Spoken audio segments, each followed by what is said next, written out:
want one, and I think you've been very restrained on the biscuits, I have to say, so everybody needs to look out, get a sugar rush, please do. Hello, welcome, have yourself a seat. Thanks very much for making the time this afternoon to come along to this briefing. I'm Jayne Moules, I'm Project Lead for Health and Relationship Partnership. I'm just going to say a few words about why it is we've kind of supported and endorsed and funded this training programme. And I'm going to hand over to Richard might say a little bit about his role before we introduce the main event, which is my colleague Clare, who's going to talk to you a bit more about the level 4 training. So you are the star attraction for this. You do know this.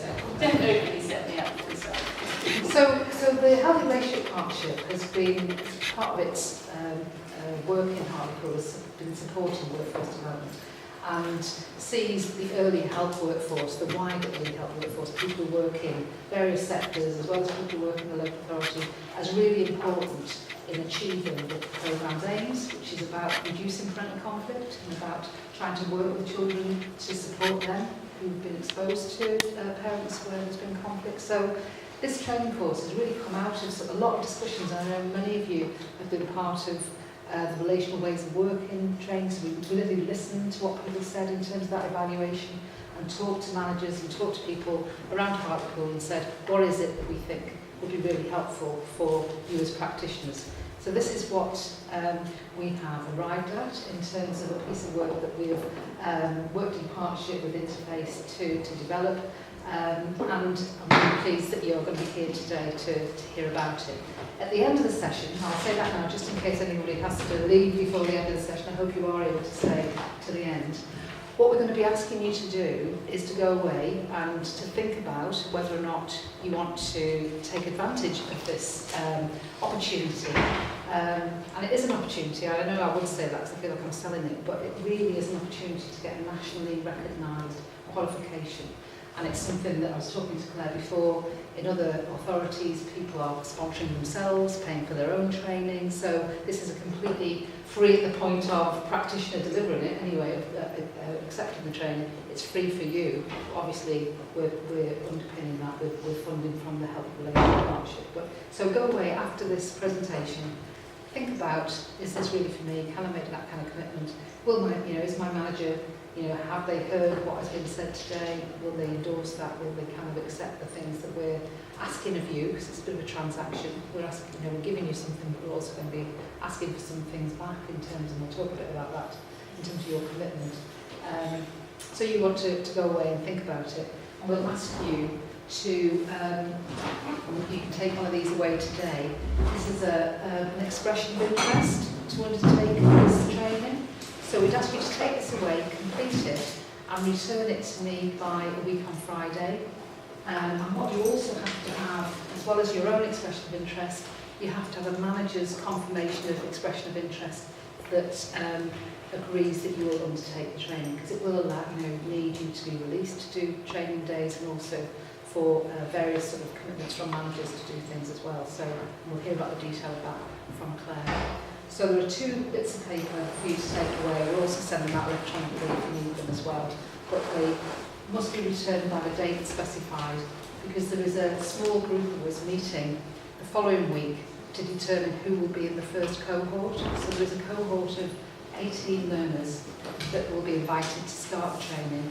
And so we'll be looking to make those sort of decisions quite quickly, really, because the training will start at the end of October. So a little bit of thinking really for you after today, and a couple of activities for you to do as well. So, Richard, do you want to say a few things? So good afternoon everybody. For those of you who don't know me, I'm Richard Brighton, and today is my first outing in my new post. So my new post is Practice Development Lead for Early Help, and it's a strong partnership between the Health and Relationships Partnership Board and HBC, and really it's predominantly around helping the practitioners and managers look at working in a similar way, dealing with similar issues. A lot of it will be focused around relationships, Jayne's talked about parental conflict, but also about relationships with each other, with different agencies, as well as with our families and children and young people that we work with. And helping you to kind of work through situations, training skills that are required, and this is part of it. So my offer to you guys that are going to take up the training is to support you through the learning process and the implementation of what you've learned into practice, to help us, to some extent, set and develop a standard of how we might like to practice working with families and children and with each other. And I'm going to kind of liaise with Clare on a regular basis so that we can look at some of the things that potentially learners might be struggling with, additional support that's required. Also keep communicating with your managers in terms of what needs to be done. If you need additional support, then that's my job to come and help you do that. And the other parts of the role and job will evolve as we go along. And I'm actually hoping through this experience, because it will be a learning experience for all of us, that we'll start to roll out additional things and identify what we need to continue with that relationship process that we're developing and building. This is a learning opportunity for all of us, and I think we're going to have to be very open-minded to how things are and see what we can take from it that's going to help us in Hartlepool with the families that we work with. And over time, we'll spend more time together and kind of look at what we need to do. I think that about covers it. That was me put on the spot 5 minutes ago. And I'm still trying to work out what my real job is. Hey, you'll help me do that. Thanks very much. You read it. Yeah, keep in mind. So. Yes, it was apologies from Nicky Clark today. Unfortunately, she's poorly. And she's going to say a few words about Nicky Clark, who's service manager for in Hartlepool. I was going to talk about what it meant for their service, but she's poorly, so Richard, thank you for stepping in and providing an opportunity to introduce himself. Now, choose Clare. Do you want to just do your own introductions, Clare, and say why it is that you what we've done to develop this? I was going to give a bit of spiel about how hard you've worked to develop this training course. I think you've done it, that's fine. That's it, sure. Yes. So hello, I'm Clare Joyce. I will be, those of you who complete the course, I'll be your trainer and your assessor throughout the whole duration of the course. So I wanted to get, it's really important that we have these briefings. One, because you can put a face to who is going to be providing the course. I think people have an assumption when it's an accredited course that you're going to have someone who's a bit like a head teacher, if that's what you're expecting. It's not me, we're not going to kind of have that. So it's useful for you to be able to ask me any questions, me to go through what the actual expectations are of the course and why it kind of came about in the first place. So it is. Okay. So who are we? Interface, we're a national training consultancy company, so we're just going to talk about the kind of training aspect with you today. So most of us were part of a family delivery team, the Department for Education, or when it was the old days, the Department for Children's Schools and Families, before they dropped the children's and families, and most of us went. So we do lots of work with local authorities, health, voluntary organisations across the country. Most of our consultants across the country, most of our consultants, I think pretty much 99% of our consultants have always done the job frontline first. And that's something we hang on to. We kind of try, we don't want anybody standing in a training room who hasn't actually knocked on the door of a family. And it's one of the biggest pieces of feedback we get actually, that our trainers know what it's like to be in your positions, especially at the moment with kind of reduced budgets. And we all seem to have to do more for less, and kind of how difficult it is now to get services running. So we have lots of operational experience. So my role as the training manager, I wasn't actually going to pick up another level 4. I'll be honest, this is my baby. I did develop it and write it, but it's getting so busy that I was going to pass it on to another trainer. I'm starting to train other trainers up. But because Jayne was so passionate about it and was so kind of, and I usually people just really go, can I have that course you've written? And they look at the evaluation. But Jayne kind of said, can you do this, this and this with this course, because this is what we need in Hartlepool. So I kind of thought, okay, I want to work with Hartlepool, because you were really clear on what Hartlepool needed rather than I'll buy something off the shelf. So that kind of, so I was kind of brought into Hartlepool really. So the luxury of being a training manager, you can pick areas you want to work in and give others the other areas. So today what I want to cover is to give you some of the information, the structure, what the units are that you will cover, the assessment requirements, which is usually what people want to know, how much am I going to have to write, how big is the word count, what does the portfolio look like, all of those things which I have brought. We've just had an area finished, and one of the learners, lovely Amy's, allowed me to bring her portfolio. I have caught, of all people, a police officer, not this one, going through taking photos of the assignments, which was, I'll give him credit, it was quite clever, but yeah, probably not take photos of the work.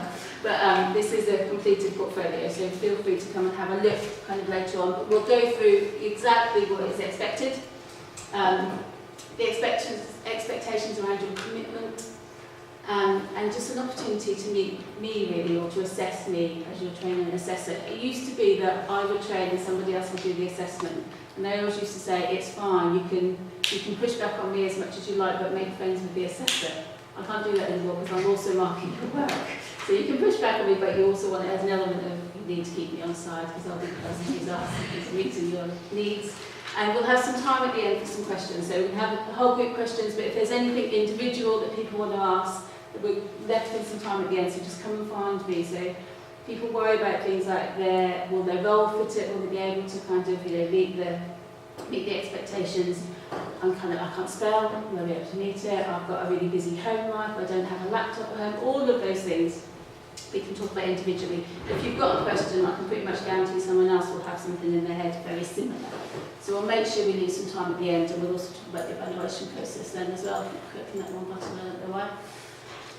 So the reason we developed this particular course was because we were working with this old level 4 Sitting Guilds course. Did you have that within Hartlepool too? Yeah, I did. Yeah, which as part of Interface we were part of putting that together, part of the workforce development team, and it was very much when the Troubled Families agenda came out. So it was very much based on antisocial behaviour, which was absolutely key at the time. It was where the agenda was sitting. And the more we were running it, the more I was having to find as a trainer, I was having to put much more in. So I wanted to include things like early attachment, I wanted to include baby brain development, I wanted to include teenage development and kind of early intervention. And so we put a lot of that in, but then the learners weren't being able to write about it, so it wasn't part of their course, and it just became, so we approached Sitting Guilds and said, can we change it, can we adapt it? And they didn't want to do, so we created our own, which we created as a basis that it can be much, much more flexible. So it's much more used, so we still get a lot of kind of targeted Troubled Families workers. There are still kind of targeted Troubled Families teams out there, especially in the London boroughs who do this course. We still keep it around antisocial behaviour. We see a lot of we have police do the course, we have lots of youth workers who do the course where their focus is around antisocial behaviour and criminality. But we built something that can be for anyone who's kind of working with that whole family as a core part of their role, or those other really important kind of services who are part of the team around the family. So it can be completely adaptable, which is what we're aiming at. So the roles that have had, I put this on because I thought it might be quite useful. So the roles that have done this training recently, or since we've been doing it, it's only been out a couple of years, are going from Department for Work and Pensions workers who don't work for family, even if they thought they did when they started, they don't. But we kind of, alongside kind of sergeants, kind of had 2 custody sergeants in the recent one, alongside early help kind of senior lead in Holton, who was the commissioner of early help. So none of those people did the same portfolios. So we can adapt your role. You'll have the same assignments because your core qualities are going to be the same if you're working with families and individuals around vulnerability, but your portfolios and the work I give you, the projects I give you will be completely different. So there's a range of kind of, if anyone's got a role that isn't up there, then don't panic about that. I quite like to build my role up. So if you're a vet, then we can add it in, I'll make it work. Some of the areas that have had it so far, there'll be a kind of the London boroughs, just to give you a taste. You probably think it makes no difference to us. Kind of here in Hartlepool as to whether you've gone to different areas. What's useful is when we're looking at the projects and I'm asking you to evaluate different kinds of tools that might work, it's really useful when you can look at what Sefton have done. So you've got areas like Cheshire who have something for everything. They have a form and a process. You can guarantee that any slight thing a family might need, they'll give you a form for. So we can look at what's useful is actually how useful is that form. Or actually, do we need the skills behind it? So what's useful is we can bring that, what other areas are doing, you can evaluate it alongside, would that be useful for Hartlepool? Or do we have something that kind of works much better? You will also be added to this list now. So feedback kind of tells it is, we built the course around understanding skills, ability and confidence. What's been really, not surprising, but been really valuable to me is the biggest thing that's come out of the recent evaluations, kind of the last 100 or so learners, above anything else, it's confidence that people are saying has come about. It is just enabling them to feel much more confident in the role they've done. A lot of people talk about, I remembered the stuff that I forgot I knew. It's taking me back to basics. I'm happy to kind of try something different. We know resilience rates within kind of family work and working with vulnerability are higher than they have ever been. I think latest statistics were kind of 47% of our workforce within children, families, work and health are out at the moment around kind of resilience and health and kind of just being overwhelmed. So it is, if we can put something in that makes people feel more confident and feel more able to do the job, then that just opens you up to kind of new learning much more. So we do a lot around reflection. There's a big element of the course about reflecting, about we do new knowledge and we think about actually is that going to make a difference? Is that going to help those families when I walk in the door? What difference does it make? Why do we need to do that? Why do we need to do that? To know that. And those are all really personal. So you can do reflections on, yeah, it looked good, but I don't need to know it, I don't need to retain it. It's not going to be useful for me and the families I see. As soon as you justify that, that's a whole bit of learning in itself. You don't have to sit and nod and agree and kind of write your songs in that way. Drinking this now. So it is a recognised kind of qualification. It's kind of recognised under Ofqual. It is level 4, which kind of sits on it's just above an A level, just below a degree. It sits on that level. It's 15 credits. It takes approximately 6 months to complete. They break it down now, qualifications, in what they call total qualification time. Because this is 15 credits, they set it as about 150 hours. They recommend it's going to take you 53 hours over the 6 months to complete the course. That's a complete guide. We kind of give them some information, and that's what they break it down at. So just your 6 training days alone are 56 hours. So it's really hard when people go, how long is it going to take me? Because some people can kind of sit at a computer, work solidly for an hour and write an assignment. Other people will do 3 hours, look at a page before they kind of then do a few little things and then go off and play Candy Crush while I'm sitting there doing something else and kind of, and so it's really hard to kind of notice how long it's going to take you. But 153 hours is what we kind of pin down to. So you're looking at really a couple of hours a week. A lot of this time, so you'll have, when we go through what the assessment process is, you'll have individual time with me, you'll have group time, you'll have kind of lots of other things, you'll have time with your manager, there'll be lots of other things that build into those hours. So we'll break down exactly kind of what's expected. People get worried about when you start talking about it sits just under a degree. So it is kind of an academic course, but you don't have to write academically. It's vocational, kind of mostly, so what I want to hear, I'm not worried about whether you can do Harvard referencing. What I'm more interested in is you're talking about yourself. So there will be some theory that we will look at. Everyone will get a professional guidance book. They were trying to move away into kind of all this new times of not having anything paper. I'm still one of these people who has a paper diary. So I argue you should still have a book because I quite like a book. So all of your knowledge that we're going to cover is in this book. This isn't your answers, but all of the knowledge is in here. So for you just to regurgitate this into an assignment doesn't tell me that you can make a difference to your families in Hartlepool.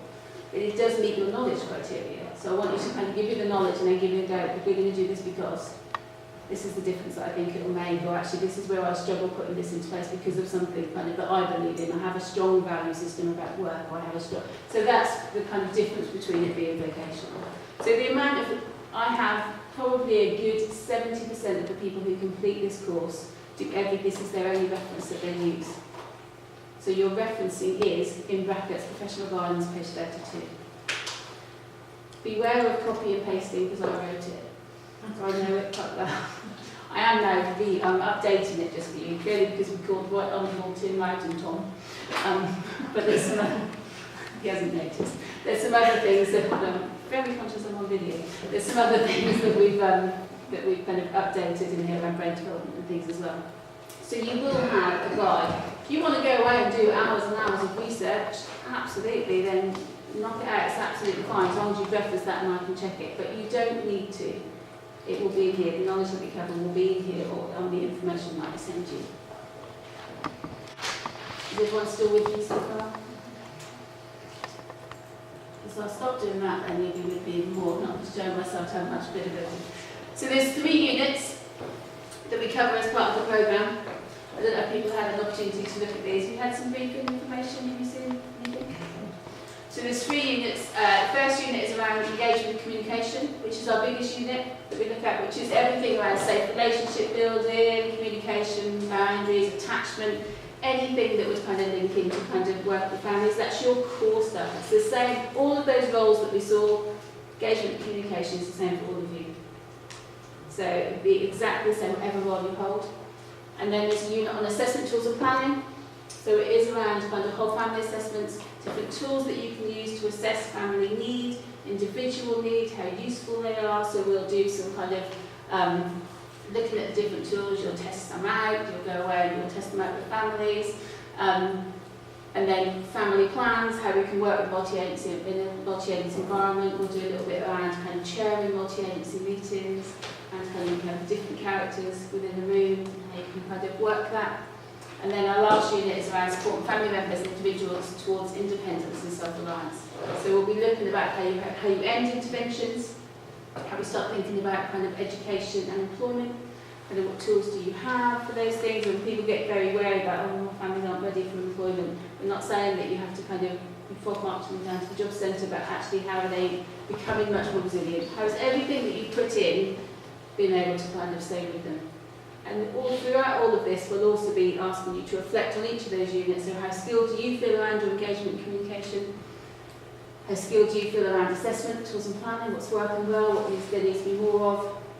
And around the kind of building independence and self-reliance, it's about how you can support families to be independent and self-reliant, but also how independent and self-reliant do you feel? So what's working well within your organisation? What do you kind of need more of? What would be most useful? If you were in charge of Hartlepool, what would you say? Everyone says they give themselves a pay rise, so I expect to see that in yours. It's a bit of a standard. So there's a number of learning outcomes that come behind these, which I won't go through all of them, but you can see kind of how we start to build it up, build the programme up to you. So the kind of basics are the same, but we'll have some specific kind of things that we'll look at that are specific to Hartlepool. But those are all the learning outcomes, which I'll send the PowerPoint out so you can have a look. So when we have the training days, there's 6 training days, we do 2 days together. We try and do 2 consecutive days because it keeps you in training mode. The days are always kind of a full day. I have a bit of a rule that I'm pretty sure I told Jayne, but I'm saying it now, that I ask if anyone's on a training day that they do not go back to work after a training day. Purely because there's a lot, it's slightly different doing qualification to having a training day, because a lot of what we'll talk about, you'll then need to go away and write about. So I want people to digest it, I want people to reflect on it, I want people to think about it or go away and write some notes. If you're going straight from the training room, straight into a home visit, that gets lost and it's really difficult to hang on to.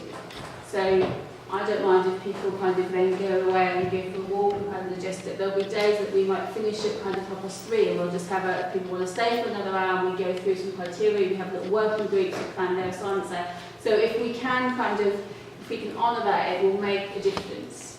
But I can't, did I mention that to you?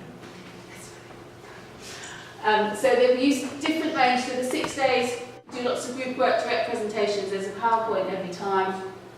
But I'll try and kind of mix it up a lot because everyone has different kind of learning styles. So we do lots of kind of paired discussions, document reflections. We had to kind of, we were a bit worried about this in the first place. We called a workbook. So yours hasn't, this is kind of, my last group's got big coffee stains on it. So yours has just been produced.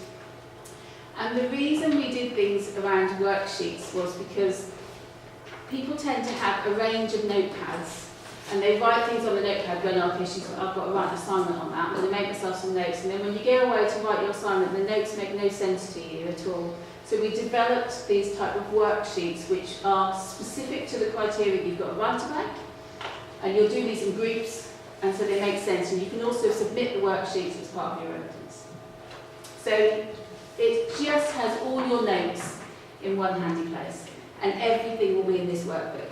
Where you meet your criteria, you'll have all your assignment templates, what we're going to talk about, what we're going to meet by kind of assignments, everything will be in your workbook. So yours has been produced, and those will be, so when you turn up on your first day, you'll have kind of a bag with your professional guidance, your workbook, and a pen, I think. It's all high tech. And that, so that you'll have everything you need. And if you can stick to your workbook rather than having lots of worksheets, it will become a kind of godsend. A week later when you go, I can't even remember being in that room and then what she talked about. Because a week has kind of gone ahead of you. So we do lots of individual documented reflections. We do a bit of role playing. Because it meets criteria, but we don't do, I tend to do stuff like a bit like Dragon's Den-ish. So if I'm asking you to justify something, then I'm asking you to kind of justify it as a small group. I never put anyone in a position. We've got people who are really against role play, then you just become the directors and tell the rest of them what to do. So you state your plan quite early, but your role plays will then meet your criteria, because I'll observe you being able to do it, and you've met your criteria. So there's a range of different ways. What you will find is you'll do very little having a piece of flip chart in front of you and doing a list, because I don't think it kind of helps. So rather than doing a list about what are the kind of the blocks to trust, I'm more likely to say, draw me a picture and use no words at all, because you have to think about it much more. So we won't ever do, probably, we might do a couple of lists, but they'll probably be the only lists that we do. So we'll look at video clips. We've got video clips of kind of real cases, we've got family case studies, we do lots of modelling. There is an element of e-learning that we give you access to. You don't have to do the e-learning to meet the qualification. The reason we built a couple of e-learning packages in was because when we look at, one of the areas is tools to work with families.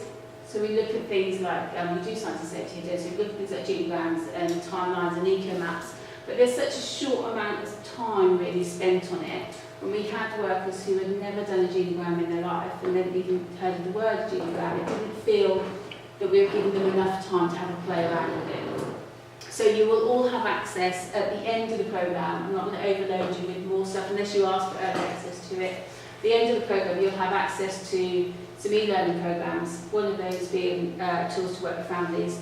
You can just access in your own time or in your work time, that will just go over, and they'll be active for 12 months. You can extend it if you want to. Just so if there's things that we've touched on, you think, actually I need to go over it again, I can't remember what those symbols are, I can't remember what it is, so that just give you an opportunity to act on. There's one on reflective practice, there's one on motivation interview, and there's one on tools to work with families. So you'll get access to those at the end. The course doesn't require you to have to do them, we just add them in as an extra interface, so you're not penalised if you don't look at them. So the assessment side of it. So there's a range of assessment methods. This looks like a big list. So to meet the qualification, every learner will be asked to do 2 written assignments and 1 case study. And I say a minimum 1 case study because some people meet other criteria by doing a case study, which I'll kind of talk to you about later on. You'll do 3 full reflective accounts on each of those units. So you'll do a reflective account on kind of engagement and communication, 1 on tools and 1 on independence and self-reliance. You'll do a reflective learning log, which we'll all do together as we go through the programme. Everyone will have an observation. So they'll go in kind of 2 halves really. You'll have a one-to-one with me, and that's just kind of, we'll sit down, there'll be certain elements that we will meet just by talking. It's your opportunity. We put those as late as we can within the process, because the reason I do that is because by then I've had all of the written work in, and if there's some stuff that hasn't quite met the criteria, we'll mop it up when you're talking to me. So I'll go, tell me about your role. So what happens if this happens? We'll just mop it up just by us sitting and having a chat over coffee. We'll mop up anything that's not there, and I'll write it on my reports. And there'll also be, and we'll have some observation around everyone will have a kind of project to do. So it'll be in small groups, based on what your role is. I'll give you something to test out with families, and you'll come back as a small group, and you'll kind of, so some people might develop a PowerPoint based on something recent that they've learned, and how you'd explain it to a new member of staff. Some people might test a new tool out with a family, and they'll come back as a group and they'll go, actually this worked, we've developed this, we think this would be better, or this is I had a recent group develop a leaflet for families around family meetings because there wasn't one within their service. So you'll be a project. Don't set those until we start the training days, because I don't know what people's roles are. And also I'd like some feedback from learners about actually this would be useful for us to have. So if there's a project which is something that is useful for your service, then that can be your project. All of this meets the criteria. Managers will provide you with a witness testimony. So there are five areas we ask managers to kind of reflect on. If we get some where they give us 2 lines going, yes, this learner can keep kind of really good personal professional boundaries. Usually those are the managers who have about 5 members of staff who are on the course. But there's also, it's an opportunity, once managers look at what's included in the witness testimony, it's an opportunity, if you haven't seen that learner within a practice recently, can you kind of arrange an observed visit, so you can actually kind of give a bit more depth to it, a bit of feedback to the learner. We have learners who ask family members to provide them with a witness testimony. So you know, from Amy's, Amy went out and got kind of a range of witness testimony. She got 1 from her manager, she got 1 from a previous manager, 1 from a head teacher, and about 4 from families. It all backs up your criteria. She had families who were saying actually she works with me really fairly, she was really clear. So when you look at the areas that are asked for on your witness testimony, we expect 1 from a manager, but the rest can be from a range of people. I like them if you can get them from family members. You might want to reword them, but if we could get some feedback from families, it would be really nice. Direct assessor discussion, that's completed when we have our one-to-one. You have written questions, which are short, sharp answers to be developed, and those are often the things when we have, they'll all be in the back of your workbooks when you get your workbooks. The short answers, these are often the things, if we have a day which finishes about 3:30, this will be when you get a group of 4 people going, just sit for half hour together and knock these out and just kind of answer them and do them. You still there? So usually when we start talking about the work, that people kind of start going, So the stuff that's important, it's 6 full training days.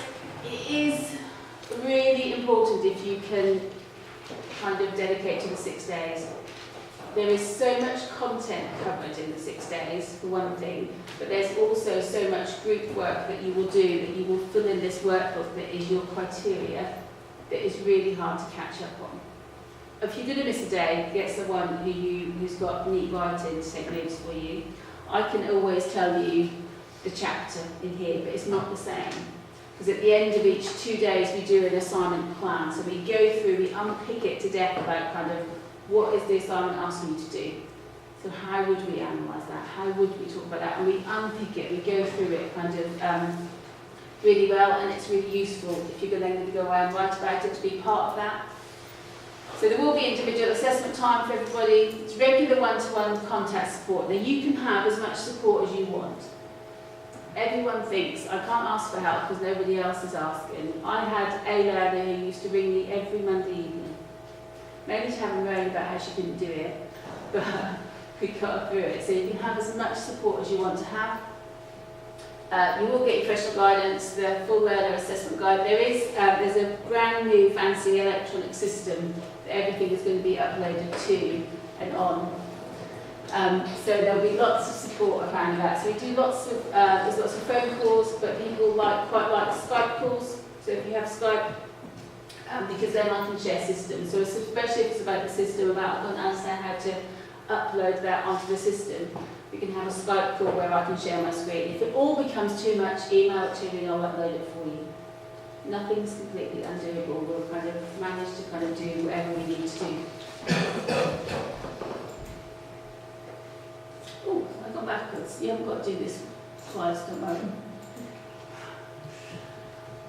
So the support that you'll get, you'll have kind of an assessment of your individual needs and learning styles. So if people have individual needs, we'll account for them. The things we can't not do, everyone has to do the set criteria around the 2 assignments, the reflective logs and the case study. Everything else is up for discussion about kind of, you know, I don't want to be videoed, I don't want to do that presentation. So some people go, you have to do a presentation, these are the criteria, how are we going to meet it? And if you want to do an extra case study, if you want to do more written work, you can do more written work, that's absolutely fine. If you say, actually, I'm going to ask my manager to come and see me do something, can they write me a account? As long as your manager is happy to do that, then that's fine. So everything is kind of, as long as we meet the criteria, it can be tailored to you. So there is group activity sheets which are linked to the assessment, ongoing email support. You can have as much telephone or Skype support as you need, but it has to be learner-led. So as an assessor, I'm not allowed to give anybody kind of anything more than somebody else. So you have to be asking me for it. So if you want to kind of talk to me every week, that is absolutely fine. I can't be saying, I want to talk to you every week because I want to get you through, I'm not worried about the rest of them. Because that would be seen as me being favouritism over one person. So as long as you kind of put it in, then you can have as much support as you want. My last group, someone was really upset by kind of someone going, oh yeah, I did all those with Clare at the end of day 4. They go, oh, well, we didn't get a chance to do it. So well, I just stayed back and said, can you help me kind of do these? So it's just that kind of thing of, yeah, to ask for it. Don't be scared not to ask for it. Just pin me down and say, I need some help. You can do a lot of this together. So a lot of your project work, a lot of your planning for your assignments, you can do together. If you choose to do a joint kind of case study, because it's a case you're working on together, as long as that's agreed first hand, so that if they look exactly the same, because they have to go through a plagiarism policy. So as long as you've told me that's a joint piece of work we're doing, so we're going to do that piece of work together. So you can start buddy up systems and all of those things to get through. So it takes 6 months. We used to do the old course over a year. Over 12 months, and we hummed and hawed about this. Should we do this for 6 months? Did it feel too kind of quick? I have to say 6 months works, because the longer it goes, after the first 3 months of your training days, you'll have 2 days a month training. The next 3 months is the most difficult time for me to get work out of people, because you're not coming into the room. It's always that thing, if someone hasn't put in an assignment, so after day 2 we set an assignment that's going to be completed before you come and see me on day 3, which is about 4 weeks. Plenty of time to do it, but it's like you'll always get the people who send it to you at midnight the day before they're going to see you, and then they walk in at 5:30 going, didn't meet, have you out it? I was asleep, I haven't even looked at it. So there'll be those people who kind of work up to the wire, which is fine. If that's how you work, that's absolutely fine. Just give me time to read it before you ask me.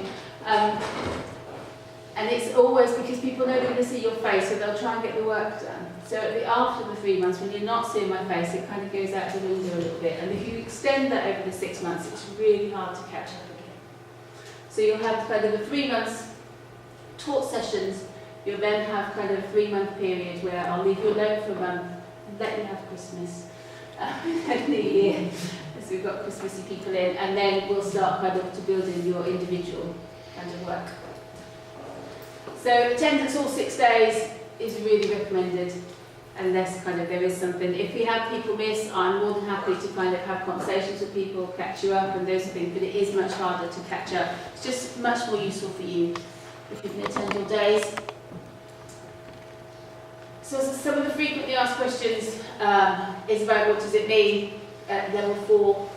It is a foundation degree. I've had quite a few of the learners who are in London Borough Town Hamlets, had 4 recent learners who have gone into master's degrees and asked for references from the vocational. So when I say vocational qualifications, it's not that I'm telling you you need to leave working with Hartlepool and go off and do a master's, but they've had quite a lot of people, they've started recognising the vocational qualifications to academic study. So it is slightly above A levels at foundation degree. It's vocational. So I'm much more interested in that you can develop the skills. So when you work, if anyone's done a level 3 qualification before, it was lots of things about explain how to. So with level 4, it's much more about analyse. You're analysing it, you're evaluating, and you're justifying. So everyone gets a part of the information you'll get is you'll get a hints and tips sheet. And so I give that to everybody, and I kind of always have this thing of, is that a little bit patronising because it tells you what analysing means, it tells you what explaining means. But when you're having all of this stuff go in, it just, you forget. So you'll get all that information. And that's usually it's the analyse that people miss. So we go through that when we do kind of a discussion. If you send me an assignment and it doesn't meet, it isn't just sent back to you, kind of it's not good enough. It's kind of, I'll give you exactly where it has met, and I'll tell you what it needs a bit more of to meet. So that'll either be in it, I'll ask you a couple of questions, or I'll be a, can you just expand on that point? If you send it back to me again, and it still doesn't meet, we don't play ping pong with it. We log it as it is, and we'll go, okay, we're going to discuss that on your professional discussion. Or I know, because you've talked about that in the training room, and we'll mop it up professionally. We don't do this kind of keep going back, it's still not good enough, it's still not good enough. There is no fail in this qualification. There is just a pass. The only way you can fail is if you stop sending me work. I can't pass if I don't have the work in there. But it's impossible for me to fail you if you are giving me work. We'll find other ways to meet it. So there is no distinction either, there is just a pass rate, which people get a bit upset about because they quite like the distinction. Having said that, the qualification board, the awarding body, will often pick out 2 or 3 learners when they kind of do their external evaluation or verification that they recommend be nominated for their coursework. So we often have some of those, which is useful. So other things people get worried about is if they haven't studied for years. So some people have done no study since they were at school. It's within our interest to help them pass. We've put over 200 learners through this, I think we're up to about 270 now. We haven't had a single person who hasn't passed or a single person who's dropped out. Don't see that as a challenge of being yes. I don't let you drop out easily. As Jayne said once, once you're registered at Hartlepool, are paying for you anyway. So because I have got workers that we're taking monthly payments from because their organisation will only pay half or pay nothing. I do feel I owe it to Hartlepool to try and not let you drop out easily, and I'll go, let's meet on a Sunday and go through it, tell me what you know. So there's lots of ways. Well, the support is there, provided with lots of constructive developmental feedback. You haven't got to worry if your spelling's not very good. You haven't got to worry if you haven't done any much academically. If you are doing this job and you are able to write reports on the job that you are doing, you're able to feed back in a way you can read this qualification. And we'll make this adaptation for you as much as we can. So other things, the biggest thing for me really is about the personal commitment to doing the course. So think about your motivation, your skills, your role. I can help you as much as I'm able to, but there will be Thursday nights when you'll be rather watching these vendors than writing about the National Occupational Standards and work with parents. And you will want to throw it out the window. And that's really hard to do if you don't want to do the course. So there will be times when you won't want to do it, but you know you're going to see my face in a week's time and you don't want the walk of shame. You go, oh, really sorry, I mentioned it. So it's your responsibility to produce the evidence, to meet the assessment deadlines. I will always set deadlines, because everyone else around you will have deadlines set, so if I don't set them, I don't stand a chance of getting the work. Everything can be shifted. We know that life gets in the way. The only thing, if you are one of those people who works right up to the deadline and think, I'll just let it go, and the week before I'll send you everything, just give me a heads up that that's what you're going to do, just in case I decide to go on holiday and I can't mark anything. So if you are one of those people, just let me know so that I can book that in. And I stop becoming like your nan, dropping you and going, are you alright? Do you need anything? Because I will start praising you. If you want me to just leave you alone, you'll get it. Just wait for it until the week before. I'll leave you alone. But it's a dicey game to play just in case I go off sick and can't mark anything. So training days. just in case, so I've kind of put these on just in case people are thinking, because they're not sure whether if you've got kind of a big holiday booked. So our training days are set. So those are all set as starting end of October. Oh, getting training on Halloween, that's good. I can get away from trick-or-treaters. My husband will be thrilled. And then we'll finish in January, so we have nothing in December. Do October, November, January. And then your one-to-one visits will start, we'll book those in March, April. And your portfolio hand-in date set at the moment is for the 30th of April. Which usually then takes around a month to get the external valuation finished, verification finished, end of April. It's quite nice for me. I feel like I have like 500 children. I always want to put a cornflake kind of pretend hat on and everything, just celebrate with you. So those are the timings. The training will be at the Innovation Centre. Questions now? Do you want to do So I'll leave these out so people can come and have kind of a read and sort of see what the types of assignments you're going to be asked to be doing. Is there anything? All of you who've come here today have heard the presentation, but you may have noticed that we've had Tom here filming the presentation, because there are people who are really keen to be interested, who are interested in the training but couldn't come today. So we're going to make a YouTube video available of that, as well as the presentation. So if there's anybody in your workplace that you think, oh, they didn't get here, there's an opportunity to sort of see the presentation and the slides as well. So what we'll do is we'll have a conversation about the October date. Yes. And then when we get the change of the October date, we'll put that on the refreshed presentation and send that out, so that you've got that. Does that sound okay? 18 places. I'm glad you reminded me of that. There are 18 places available. So there are 18 places that we think there's probably going to be more demand than there are places. So what I said earlier is that Richard, myself, Katie and colleagues, lead people from HVC who've been part of commissioning the training, we will look to make sure the first cohort is a little bit balanced. So if you do put in an expression of interest, it will give us a sense of the demand, because we're also very interested in looking to see when can we run cohort 2. So, it's not a kind of we want 18 places of people who are, committed to all the things that Claire talked about.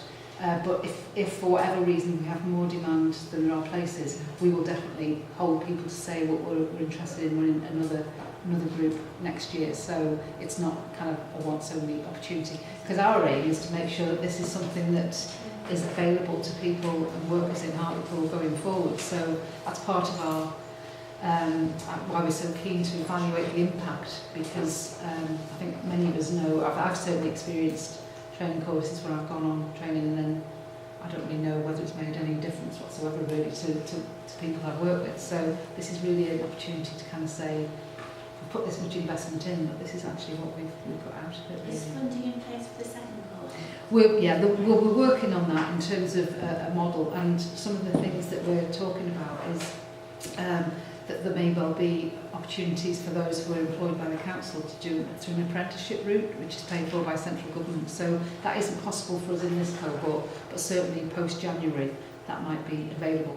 And the Healthy Relationship Partnership would then look to how we could make sure that people who aren't able to access that can be funded. So that's our kind of thinking at the moment, really. We want it to be open to everybody who's in the early help workforce, whether or not they work for HPC, who are more likely to be able to be funded than others. So we're trying to sort of make it more equitable, really. Any other? I'm sure there are questions probably in the detail of the content that you might want to talk to Clare about. So maybe it would be an idea, unless I'm getting the sense nobody's burning with the question, I could go and put the kettle on, because we're here till 3 o'clock. People who want to get a drink can have it, or an opportunity to talk to Katie about the research, or talk to Clare about the content and training. If you feel you've had enough and you've got enough detail, then there are forms here for you to pick up and take away. Now we said we're going to try and change the first 2 days to the 23rd and 24th, which will be the Tuesday, Wednesday before, but it all depends on venue. We'll find a venue. We'll go, I prefer to go with dates. So do you want to go with those dates? Yeah. So I don't know if that helps with, certainly helps with the school-based people, so apologies for that. I'm glad that we've been able to do that. I don't know about the colleague here who's already got a holiday book, that might not help, but that October date will be the week before half term.